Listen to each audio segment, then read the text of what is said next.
آج بہت سارے لوگوں کو یہ بات چبھ رہی ہے اور بہت زیادہ ٹر ٹر ٹر ٹر کی آوازیں آپ میڈیا میں سن بھی رہے ہوں گے۔ ان سارے مینڈکوں کو بتانے کی ضرورت ہے کہ محمد عربی کے شعر ابھی زندہ ہیں۔ نعرہ تکبیر، نعرہ رسالت، مسلک اعلی حضرت خلیفہ سرکار تاج الشریعہ۔ میرے عزیزو، تمہیں اللہ تبارک و تعالیٰ نے کتنی دولتوں سے نوازا ہے، کتنی دولتوں سے۔ کون کہتا ہے کہ مسلمان بچھڑا ہوا ہے؟ کون کہتا ہے کہ یہ پسماندہ ہے؟ تمہاری نظروں میں ہو سکتا ہے پسماندہ ہو، بچھڑا ہو، دولت سے عاری ہے، سیاست سے خالی ہے، حکومت سے دور ہے، ڈپارٹمنٹ میں اس کی نمائندگی نہیں ہے، لیکن اے دنیا والوں، جو دولت ہم اپنے سینے میں عشق رسول کی رکھتے ہیں، پوری کائنات مل کر کے اس کی قیمت نہیں لگا سکتی۔ اور الحمدللہ ہم نے دیکھا ہے مصطفیٰ کریم کے فدائی حضور کے قدموں پر نچھاور ہونے والوں کے لیے پوری کائنات ٹوٹ پڑتی ہے، اور بڑے بڑے مالدار اسے خریدنے کی کوشش کرتے ہیں، لیکن میرے مصطفیٰ کا غلام ہر زمانے میں یہ کہتا آ رہا ہے۔ میں آپ کو بتا رہا ہوں، آپ کے علاقے میں میری پہلی آمد ہے، آپ کے علاقے میں میرا آپ کے سامنے کھڑا ہونا پہلی مرتبہ ہے۔ سید صاحب قبلہ ابھی فرما رہے تھے کہ جس علاقے میں آپ کھڑے ہیں اللہ کریم سب کے دلوں میں محبت پیدا کرتا ہے، لیکن میں یہ محسوس کرتا ہوں آپ کے اندر میرے لیے یہ جذبات میرے جبے ٹوپی کی وجہ سے نہیں، میرے کسی سیاسی خاندان کی وجہ سے نہیں۔ آپ اگر یہاں مجھ سے محبت کرتے ہیں یا اس منبر پر میری تعظیم کرتے ہیں تو صرف اس لیے کہ رسول پاک کے قدموں سے وابستہ ہے، اور ہماری عزت اسی کے لیے ہے جو نبی کی غلامی میں آتا ہے۔ اور میں نے محسوس کیا ہے جب تک بکے نہ تھے تو کوئی پوچھتا نہ تھا، جب تک بکے نہ تھے تو کوئی پوچھتا نہ تھا، یا رسول اللہ تم نے خرید کر ہمیں انمول کر لیا۔ اسی لیے شاعر کہتا ہے بے دام ہی بک جائیے بازار نبی میں۔ آپ کو اندازہ نہیں ہے میرے عزیزوں، ایک بار جو مصطفیٰ کریم صلی اللہ علیہ وسلم کے دامن میں آتا ہے چاند بھی اس پر رشک کرنے لگتا ہے، آسمان بھی اپنے دروازے اس کے لیے کھول دیتا ہے۔ وہ نبی کا جو غلام ہوتا ہے جس طرف سے وہ گزرے ہوائیں اسے سلام کرتی ہیں۔ تمہارے پاس بڑی دولت نبی پاک کی غلامی کی ہے، بس صرف اور صرف بات اتنی ہو گئی کہ اس ظالم دنیا نے تمہارے گلے سے وہ پٹا کھینچنے کی کوشش کی، جو غلامی کا پٹا تم نے صدیوں سے میرے مصطفیٰ کی غلامی کا اپنے گلے میں ڈال رکھا ہے۔ اس پٹے کو کبھی نکالنے مت دینا، جب تک تمہارے گلے میں میرے مصطفیٰ کی غلامی کا پٹا رہے گا ہر کتے کو تم پٹا ڈال سکتے ہو، حق ہے، حق ہے، ہر کتے کو تم پٹا ڈال سکتے ہو۔ اور دنیا بھر یہ جانتی ہے کہ نبی کے جیسا کوئی نہیں تھا۔ اگر میں ایک لیسٹ آپ کے سامنے پیش کروں ہندوؤں کے بڑے بڑے جو ان کے گرو رہ چکے، عیسائیوں کے جو بڑے بڑے پادری رہ چکے، یا پھر سکھوں کے بڑے بڑے جو ان کے گرو ہو چکے، ان سب کی تحریریں موجود ہیں۔ میرے نبی پاک صلی اللہ تعالیٰ علیہ وسلم کی شان میں وہ سب رطب اللسان رہے، ہر زمانے کا، ہر فرقے کا، ہر دین کا ماننے والا میرے نبی کی عظمت کو سلام کرتا ہے۔ لیکن اتنی بات یاد رکھے، میرے نبی کی عظمت اور تعریف کرنے کے لیے حلالی ہونا ضروری ہوتا ہے، یہ بات سمجھ لیں۔ نبی پاک صلی اللہ تعالیٰ علیہ وسلم کی عظمت سورج سے زیادہ روشن ہے۔ دن میں سورج نکل جائے اور اگر کوئی کہے کہ سورج کالا ہے تو آپ اسے کیا کہیں گے؟ سوائے تیرے کالے پن کے اور کچھ نہیں ہو سکتا، سورج تو روشن ہے، سورج روشن ہے۔ لیکن میرے نبی پاک کی شان میں اگر کوئی انگلی اٹھاتا ہے تو اے سنیو، قرآن کی زبان میں بتاتا ہوں کہ جس نے بھی گستاخی کی یا حضور کی سیرت پر انگلی اٹھائی، قرآن کے فارمولے کے اعتبار سے وہ حلالی نہیں ہو سکتا، اس کی ماں نے خطا کیا ہو۔ عُتُلٍ بَعْدَ ذَلِكَ زَنِيمٌ، قرآن میں اللہ فرماتا ہے جس نے رسول کو گالیاں دی وہ زنا سے پیدا ہوتا ہے، زنا سے پیدا ہوتا ہے۔ تحقیق کرنے کی ضرورت نہیں، ویسے ہی سامنے آ جائیں گی باتیں۔ جتنے گستاخ ہوں گے ان کی ساری حقیقتیں باہر آ جائیں گی۔ ایک مرتبہ میرے عزیزوں آپ کو میں یہ بات بتا دوں، حضور کی عزت پر پہرا دینا، اگر اللہ کریم نے تمہیں اس خدمت کے لیے منتخب کر لیا تو اپنے اعزاز پر فخر کرو کہ یہ خدمت عام آدمی کے ذمہ نہیں دی جاتی، اللہ جسے پسند کرتا ہے اسے اپنے محبوب کے لیے چنتا ہے۔ بے شک حق ہے۔ اگر حضور کی محبت کے لیے تمہیں چنا گیا یا ان کی عزت پر پہرا دینے کے لیے چنا گیا تو فخر کرو اور شکر کرو، اس لیے کہ نبی پاک کا ڈیفنس کرنا اور دفاع کرنا خود مولا کریم کی سنت ہے، اللہ کریم کی سنت ہے۔ میں نے سورہ پڑھی آپ کے سامنے، انا اعطیناک الکوثر۔ توجہ، حضور پاک صلی اللہ تعالی علیہ وسلم کے 3 بیٹے پیدا ہوئے، حضرت قاسم، حضرت عبداللہ، حضرت ابراہیم۔ تینوں بیٹے بچپن میں انتقال کر گئے۔ 3 بیٹے ہوئے، بیٹیاں 4 ہوئی اور چاروں بڑی عمر تک رہیں، شادی بھی ہوئی، لیکن بیٹے جو تھے وہ بچپن میں انتقال کر گئے، 6 مہینے سے زیادہ کوئی حیات میں نہیں رہے۔ اب آپ کو میں یہ بات بتاتا ہوں، جاہلوں کے ہاں یہی رواج ہے کہ نسل جو ہے وہ بیٹے نہ ہوں گے تو ختم ہو جائے گی۔ اس طرح کے تانے مکہ کے کفار بھی دینے لگ گئے۔ ابو لہب نے ایک کڑوا جملہ کہا میرے نبی پاک کی شان میں، حضور پاک صلی اللہ تعالی علیہ وسلم کو اس نے کہا کہ وہ ابتر ہے، اقتا ہے، یعنی نسل کٹی ہوئی ہے، محمد کی نسل نہیں چل سکتی، بیٹے تھے ختم ہو گئے۔ حضور پاک صلی اللہ تعالی علیہ وسلم کو یہ بات گراں گزری۔ اللہ کے حبیب صلی اللہ تعالی علیہ وسلم کو ظالم نے تانا مارا۔ جانتے ہیں میرے نبی کے دفاع میں، ڈیفنس میں کون سامنے آیا؟ کوئی نہیں بلکہ خدائے قدیر و جبار آیت اتارتا ہے۔ قرآن میں آیت اور پوری سورہ آ گئی، انا اعطیناک الکوثر، اے محبوب ہم نے آپ کو کوثر عطا کیا ہے، فصلی لربک وانحر، اپنے رب کے لیے عبادت کرے، قربانی کرے۔ اب آخر آیت میں اللہ فرماتا ہے اے محبوب آپ کٹی ہوئی نسل کے نہیں، ان شانئک ھو الابتر، آپ کا دشمن کٹی ہوئی نسل کا ہے۔ کون کہتا ہے؟ اللہ۔ آپ کا دشمن کٹی ہوئی نسل کا ہے۔ ابو لہب نے میرے آقا کو کٹی ہوئی نسل کا کہا تھا، اور مولا نے ابو لہب کے لیے فرمایا آج اے سنیو، اے میرے جوانوں، آپ سے میں کہتا ہوں ذرا چراغ لے کر پوری کائنات میں ڈھونڈ کر کے دکھاؤ ابو لہب کے بیٹے کہاں رہتے ہیں، اس کی بیٹیاں کہاں رہتی ہیں، اس کی اولاد کتنی ہے، اس کے خاندان کتنے ہیں۔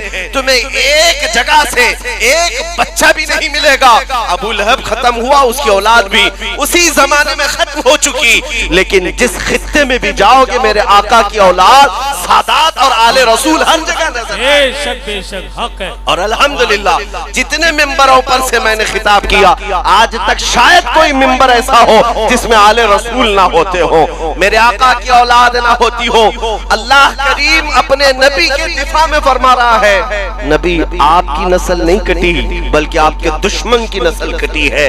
اسی طرح آج بھی میں کہتا ہوں جو ظالم بھونک رہے ہیں یہ ابو لہب کی طرح کٹی ہوئی نسل کے ہیں۔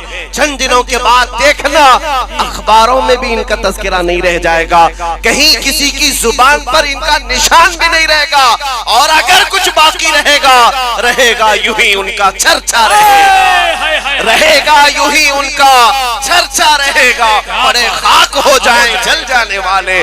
یا رسول اللہ تو گھٹا ایسے کسی کے نہ گھٹا ہے نہ گھٹے گا، جب بڑھائے تجھے اللہ تعالیٰ تیرا، مٹ گئے مٹتے ہیں مٹ جائیں گے آدھا تیرے، نہ مٹا ہے نہ مٹے گا کبھی چرچا تیرا۔ میرے آقا صلی اللہ تعالیٰ علیہ وسلم پر بھونکنے والے بند ہو گئے، ختم ہو گئے۔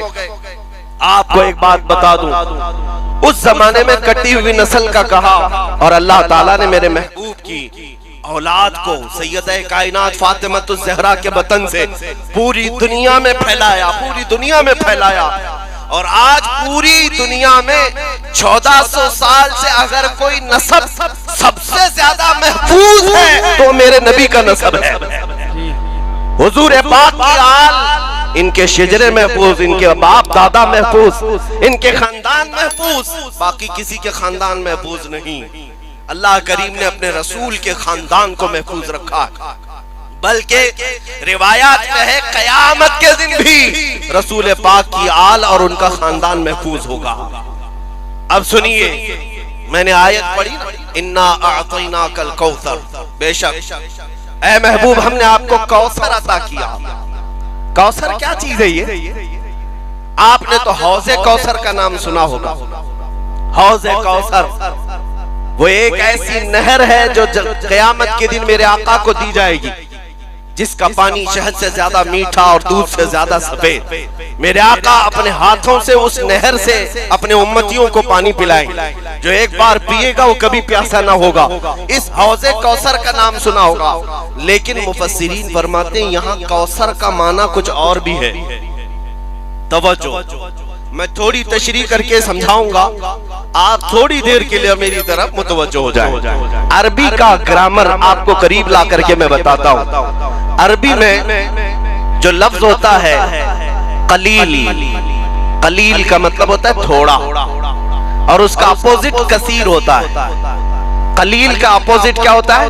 کثیر۔ تھوڑی بہت عربی ہے مسلمانوں، آپ کو بھی تو آنا چاہیے، تم ہی تو قرآن والے ہو، تم تو رسول کی زبان والے ہو۔ جنت میں بھی یہی زبان چلنی ہے، قبر میں بھی یہی چلنی ہے، تو عربی سے آپ واقفیت اختیار کر لو۔ تھوڑے کو عربی میں کیا کہتے ہیں؟ قلیل، اور زیادہ کو عربی میں کثیر کہتے ہیں۔ جیسے دن کا اپوزٹ رات ہے، سفید کا اپوزٹ کالا ہے، لیکن قلیل کا اپوزٹ کثیر ہے۔ اب میں مثال سے سمجھاتا ہوں۔ 10 روپے میرے پاس ہے تو اس کو قلیل کہیں گے، 100 روپے ہے تو اس کو کیا کہیں گے؟ کثیر۔ بات سمجھ میں آ رہی؟ 10 روپے کو قلیل اور 100 روپے کو کثیر۔ اسی طرح 1 روپے کو قلیل، 10 روپے کو کثیر کہیں گے۔ اب اور سنیں، قلیل کے مقابل میں کثیر ہوتا ہے، اور کثیر سے تھوڑا زیادہ ہو، کثیر سے تھوڑا زیادہ ہو تو اس کو اکثر کہتے ہیں۔ کیا کہتے ہیں؟ اکثر، یعنی 10 روپے کے بدلے میں 100 نہیں 1000 ہو تو اکثر ہو گیا، بہت زیادہ ہو گیا اکثر، اور اکثر سے بھی زیادہ ہو تو اسے کوثر کہتے ہیں۔ یہ عربی کا قاعدہ ہے۔ بات سمجھ میں آ رہی ہے؟ اب سنو، حضور کو اللہ نے کیا دیا، اپنے نبی کو رب تعالیٰ نے کیا دیا؟ قرآن کہتا ہے اے محبوب ہم نے آپ کو کوثر دیا ہے۔ یہ کیا ہے کوثر؟ اب ہم دیکھتے ہیں اللہ کی بارگاہ میں قلیل کیا چیز ہے، تو قرآن کہتا ہے قل متاع الدنیا قلیل۔ محبوب آپ فرما دی یہ پوری دنیا کا سامان قلیل ہے، تھوڑا ہے۔ پوری دنیا جس میں میں بھی آ گئے، آپ بھی آ گئے، یہ سارے درخت، پیڑ پودے، چرند پرند، حیوانات، جنات، زمین آسمان، چاند سورج ستارے سب آ گئے۔ یہ ساری چیزوں کو اللہ کیا فرما رہا ہے؟ یہ قلیل ہے۔ کیا ہے؟ بات سمجھ میں آ رہی ہے؟ اس زمین پر موجود ساری چیزیں، ساری مخلوقات، ساری کائنات اللہ کی بارگاہ میں قلیل ہے، اور قلیل کا اپوزٹ کیا آتا ہے؟ کثیر۔ یعنی کہ پوری دنیا سے ڈبل ہو تو اسے کثیر کہیں گے، اور اس سے بھی زیادہ ہو تو اکثر کہیں گے، اکثر کہیں گے، اور اکثر سے بھی زیادہ ہو تو کوثر کہیں گے۔ اب اللہ فرماتا ہے محبوب ہم نے آپ کو یہ پوری دنیا کے برابر قلیل نہیں دیا، اور نہ ہی اس کا ڈبل کثیر دیا، اور نہ ہی اس سے زیادہ کوثر دیا۔ جہاں کسی کا ذہن بھی نہیں جاتا محبوب ہم نے آپ کو کوثر عطا کیا ہے، اکثر بھی نہیں کوثر۔ میرے نبی کریم صلی اللہ علیہ وسلم کو مولا نے کیا دیا اندازہ بھی نہیں کر سکتے میرے عزیزوں۔ وہ حقیقت محمدیہ کو کوئی نہیں پہنچ سکتا۔ اس شان رفعت اور اس شان رسالت کو بیان کرتے کرتے زبانیں تھک گئی، حلق سوکھ گئے، قلم ٹوٹ گئے، پھر بھی ان کی سیرت کا ایک باب مکمل نہ ہو سکا۔ حضور کی تعریف کرنے والے اخیر میں یہ کہہ گئے لیکن رضا نے ختم سخن اس پہ کر دیا، خالق کا بندہ خلق کا آقا کہوں تجھے۔ اے میرے عزیزو شان رسالت کو میں کیا بیان کروں، جن کے قدم ناز کا حال یہ ہے کہ جس جگہ قدم رکھیں اللہ کریم اس علاقے کی قسم یاد فرمائے، لا اقسم بہذا البلد، محبوب اس شہر کی قسم، اور حضور کے چہرے کا حال یہ ہے، چہرے مبارک کا حال یہ ہے کہ نماز پڑھ رہے تھے. پہلے مسلمانوں کا قبلہ بیت المقدس تھا، حضور بیت المقدس کی طرف منہ کر کے نماز پڑھا رہے، ظہر کی 2 رکعت ہو چکی ہے. دل میں خیال آیا ہمارا قبلہ کعبہ ہوتا تو اچھا ہوتا. بیت المقدس اس طرف ہے، کعبہ اس طرف. دل میں خیال آیا اور چہرہ آسمان کی طرف اٹھایا میرے آقا نے نماز کی حالت میں. تم اور ہم نماز کی حالت میں آسمان کی طرف چہرہ اٹھائیں تو نماز مکروہ ہو جائے گی، نماز مکروہ ہو جائے گی. لیکن رسول اپنا چہرہ اٹھائیں، اللہ فرماتے ہیں قد نرا تقلب وجهك في السماء فلنولينك قبلة ترضاها. اللہ نماز میں ہی آیت نازل کرتا ہے جبرائیل امین کو بھیج کر، اے محبوب ہم آپ کا چہرہ اٹھانا دیکھ رہے ہیں. آسمان کی طرف جو آپ چہرہ اٹھا رہے ہیں اور آپ کے پسندیدہ قبلے کی طرف اللہ ان قریب آپ کو پھیر دے گا. 2 رکعت نماز ہو چکی، جبرائیل امین اسی نماز کی حالت میں آیت لے کر آتے ہیں فَوَلِّ وَجْهَكَ شَطْرَ الْمَسْجِدِ الْحَرَامِ. محبوب دیر کس بات کی، ابھی آپ اپنا چہرہ قبلے کعبہ کی طرف کر لیں. فوراً کعبے کی طرف آپ کو حکم ہو گیا. 2 رکعت بیت المقدس کی طرف منہ کر کے پڑھا اور 2 رکعت خانہ کعبہ کی طرف. اور جب میرے آقا کا چہرہ کعبے کی طرف ہو گیا، اب قانون یہ آیا اب قیامت تک آنے والے ہر مسلمان کا قبلہ کعبہ ہی ہوگا، اس لیے کہ چہرہ میرے رسول کا کعبے کی طرف ہوگا. بے شک بے شک چہرہ رسول کا کعبے کی طرف ہو گیا. اب کوئی اس قبلے کو بدل نہیں سکتا. اس کعبے کو کعبہ کس نے بنایا؟ کعبہ مقدس و مطہر ضرور ہے، اللہ کا گھر ضرور ہے، لیکن ہم سب مسلمانوں کا قبلہ کس نے بنایا اسے؟ یہ میرے مصطفیٰ کریم کے چہرے مبارک کی شان ہے. اسی لیے اعلیٰ حضرت نے فرمایا کہ ان کو کیا پوچھتے ہو، میرے نبی کا مقام کیا ہے؟ ان پاکھنڈیوں سے کیا سنتے ہو، نبی کی عظمت کیا ہے؟ حاجیوں آؤ شہنشاہ کا روضہ دیکھو. کعبہ کو دیکھ چکے، کعبے کا کعبہ دیکھو. اور سے سن تو رضا کعبے سے آتی ہے صدا، میری آنکھوں سے میرے پیارے کا روضہ دیکھو. نعرہ تکبیر، نعرہ رسالت، مسلک اعلی حضرت خلیفہ سرکار تاج الشریعہ. سبحان اللہ. کائنات کی ہر شے میرے مصطفیٰ کریم کی عظمت بیان کر رہی ہے. میرے عزیز و حضرت یعلا بن مرہ ایک صحابی ہیں، کہتے ہیں ایک غزوے میں ہم گئے تھے، میری ڈیوٹی لگی تھی حضور کی پہرے داری.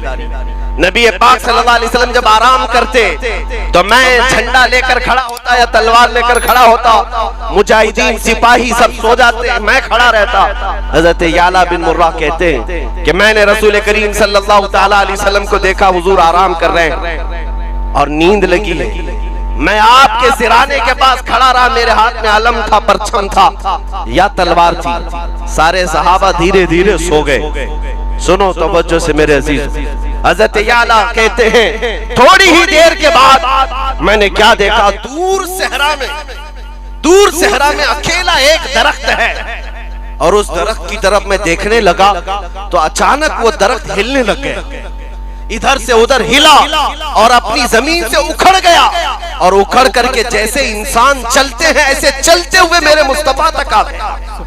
نبی پاک جب آرام کر رہے تھے وہ درخت قریب آیا اور قدموں کی طرف جھک گیا اور پھر واپس گیا. حضرت یعلا کہتے مجھے تو ایسا لگ رہا تھا میں خواب دیکھ رہا ہوں. میں ادھر ادھر ٹٹول کر کے دیکھا کہ میں جاگ رہا ہوں یا سو رہا ہوں. اتنے میں میرے آقا کی نیند کھلی اور میرے آقا نے مسکرا کر فرمایا اے یعلا، کائنات کی ہر شے مجھے سلام کرنے کے لیے حضور پاک کی عظمت ہر شے کو معلوم ہے سوائے ان خبیث مردودوں کے، ان کمینوں کے، ان کتوں کے جو زنا سے پیدا ہوئے. انہیں میرے آقا کی عظمت کا کیا علم.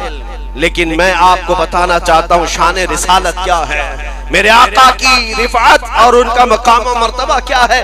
عرش حق ہے مسند رفعت رسول اللہ کی، دیکھنی ہے حشر میں عزت رسول اللہ کی. ان ظالموں کو میں کہتا ہوں تھوڑے دن انتظار کرو، جب ملک الموت کا پنجہ تم پر پڑے گا تم بھی جاؤ گے، اور ایک دن وہ آئے گا جب ہم سب کو مولا اٹھائے گا میدان قیامت میں. ہم بھی جمع ہوں گے، تم بھی جمع ہوگے، دیکھا جائے گا فیصلہ کیا آتا ہے ارحم الراحمین کی طرف سے۔ احکم الحاکمین جب فیصلہ کرے گا، الحمدللہ ہمیں اس بات کا احساس حاصل ہے کہ قیامت کا جو میدان ہے وہ بھی مولا نے کس لیے سجایا ہے، فقط اتنا سبب ہے ان عقاد بزم محشر کا کہ ان کی شان محبوبی دکھائی جانے والی ہے، ان کی شان محبوبی دکھائی جانے والی ہے۔ اس دن ہم دیکھیں گے اللہ کریم کے حکم سے ایمان سے دنیا سے رخصت ہوئے تو ہم رسول اللہ کے جنت رسول اللہ، اور ان کا جو انجام ہوگا وہ دردناک انجام ہے، وہ یہاں سے بھی شروع ہوگا، قبر میں بھی، مرنے کے بعد بھی، اور حشر میں بھی ہوگا۔ جو نبی پاک کی شان میں بھونکتے تھے، جانتے ہیں ابو لہب کس انداز سے مرا؟ ایسی بیماری لگ گئی تھی کہ اس کے جسم پر کیڑے لگنے لگ گئے مرنے سے پہلے، اور اس کے بعد مر گیا تو گھر والے اسے دفن کرنے نہیں لے گئے، دفن کرنے نہیں لے گئے گھر والے ابو لہب کی لاش کو اٹھا کر کے ایک گڑھے میں پھینک گئے، کیونکہ مکہ کی یہ روایت تھی، ان کا رواج تھا جب کوئی کوڑ کی بیماری یا پھیلنے والی بیماری ان کے زعم کے مطابق کسی کو ہوتی اور اس بیماری میں کوئی مرتا تو اس کو قبرستان میں نہیں لے جاتے مکہ والے، بلکہ ایسے بیمار کو ایک گڑھے میں ڈال کر اس پر پتھر ڈال کر چلے جاتے۔ برسوں کے بعد مکہ والوں کے پاس ایسی بیماری آئی جو ابو لہب کو آئی، وہ گستاخ رسول تھا، میرے آقا کی شان میں گالیاں دیتا تھا، دنیا سے گیا تو سخت بیماری لے کر جسم پر کیڑے لگ چکے تھے، اور گھر والے جنازہ اٹھانے کو تیار نہیں، اور اس کے بعد اس کی لاش کو کھینچ کر کے لایا گیا اور ایک گڑھے میں ڈال کر اس پر پتھر بہت سارے ڈال کر مکہ والے چلے گئے۔ دنیا میں یہ انجام تو شروعات ہے، یہ دنیا کا ظاہری انجام ابھی شروعات ہے، قیامت کے دن دیکھنا ہے گستاخان رسول کا کیا ہوگا۔ اس ابو لہب کی اولاد آج وہ چاہے وہ تیاگی کی شکل میں ہو کہ رافضی کی شکل میں ہو، اس ابو لہب کی ناجائز اولاد کو میں آج کہنا چاہتا ہوں، دیکھنا تمہارا انجام بھی شروع ہونے والا ہے۔ گھر بھی گیا، بیوی بچے بھی گئے، نام بھی گیا، دین بھی گیا، اب بچا کچھ نہیں، ملک الموت کا پنجہ پڑنے والا ہے، اور اس کے بعد دنیا کو یہ معلوم ہوگا میرے مصطفیٰ کی شان میں تو بھونکتا رہا اور ذلیل کتوں کی طرح مر گیا، مگر میرے آقا کی شان میں ایک نقطہ برابر بھی فرق نہیں آیا۔ جب جب تم ظالموں نے بھونکنا شروع کیا ہے، الحمدللہ ہمارے ہر علاقے کے بچے بچے کی زبان سے لبیک یا رسول اللہ کا نعرہ لگنا شروع ہوا۔